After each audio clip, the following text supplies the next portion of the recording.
Hi అండి, నమస్తే. నేను మీ Shalini. Welcome back to Shalini సర్వీళ్ళు. మన బాడీ డీహైడ్రేట్ కాకుండా ఉండాలంటే విటమిన్ సి బాగా ఉపయోగపడుతుంది. అలాంటి సి విటమిన్స్ ఎక్కువగా లభించే నిమ్మకాయల రసంతో పచ్చడి చేసేసుకుందామా? వింటుంటేనే నోట్లో నీళ్ళు ఊరిపోతున్నాయి కదండి.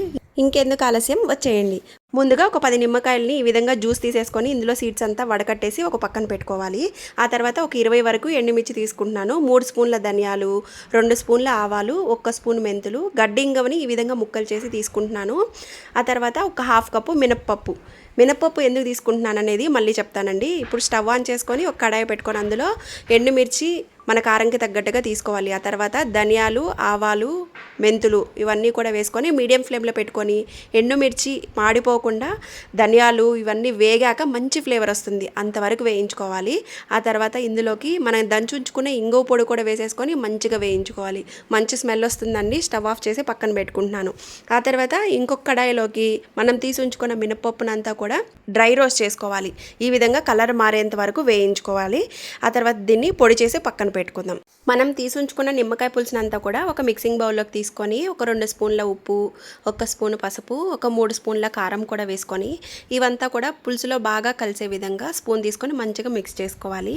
ఇందులో పులుపు ఎక్కువగా ఉంటుంది కాబట్టి ఉప్పు కారాలు కొద్దిగా ఎక్కువగానే పడతాయి అన్నమాట. ఇదంతా రెడీ చేసుకున్నాక మనం ముందుగా ఫ్రై చేసుకున్న ఎండుమిర్చిని అంతా కూడా మిక్సీ జార్లో వేసేసుకొని ఫైన్గా గ్రైండ్ చేసుకోవాలి.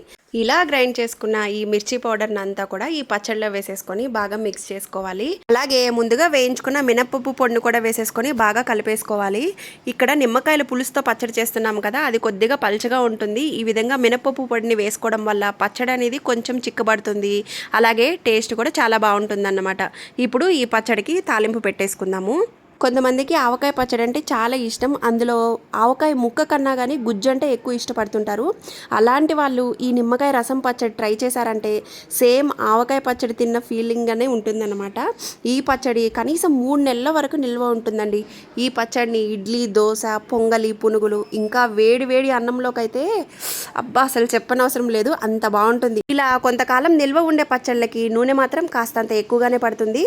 ముందుగా అయితే కొద్దిగా నూనె వేసుకొని ఆవాలు, జీలకర్ర, శనగపప్పు, మినపప్పు వేసుకొని ఎండుమిర్చి, కరివేపాకు వేసుకొని చిటపట్లాడిన తర్వాత ఇంకొద్దిగా నూనె వేసుకొని కొద్దిగా వేడైన తర్వాత స్టవ్ ఆఫ్ చేసేసేయండి. ఇలా వేడి చేయడం వల్ల నూనెని పచ్చడి అనేది పచ్చివాసన లేకుండా కమ్మగా ఉంటుందన్నమాట. ఈ విధంగా తాలింపునంతా తీసుకొచ్చేసి మనం మిక్స్ చేసి ఉంచుకున్న పచ్చళ్ళలో వేసేసుకొని బాగా కలిపేసుకొని ఒక జాడీలో కానీ స్టోర్ చేసుకున్నామంటే 3 నెలల వరకు నిల్వ ఉంటుందండి. ఇది అన్ని రెసిపీస్లోకి బాగుంటుంది, ఒక చపాతీ పూరీలోకి తప్ప.